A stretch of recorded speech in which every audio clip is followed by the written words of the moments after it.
12 News I-Team is uncovering disturbing allegations in a revenge porn case. A Phoenix firefighter at the center of all of it. Team 12's Bianca Bono has been looking into the explosive allegations. She joins us live with what we're learning tonight. Bianca. Well, Mark Caribe, court documents show the former Phoenix firefighter distributed naked pictures of his ex-girlfriend after finding out she started seeing someone else.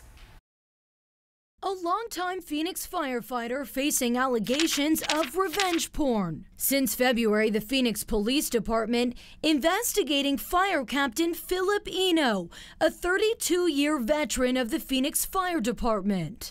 Court documents say Eno's ex-girlfriend brought forward the disturbing allegations. She says the pair dated for 5 years, but split in February of 2017. Investigators saying during their relationship, she sent him topless photos of herself and let him take photos while they engaged in sexual acts. But the documents say once Eno's ex-girlfriend started seeing someone else, she tells police he began sending threatening texts, showing up at her workplace, even using his City of Phoenix email to contact her. But his actions hitting a breaking point earlier this year, when the alleged victim claims Eno sent her current partner a sealed envelope. Inside, 4 highly explicit photographs of the victim and Eno. Phoenix Police and the Maricopa County Attorney's Office finding enough evidence to recommend charges, 3 felony counts of unlawful distribution of images.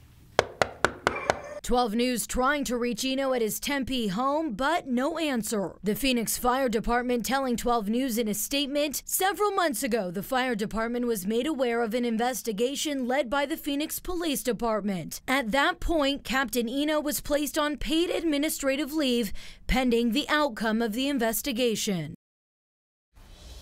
And Eno retired from the Phoenix Fire Department 2 days ago. His initial appearance before a judge is scheduled for October 16th. Mark Caribe, back to you. Bianca, thanks.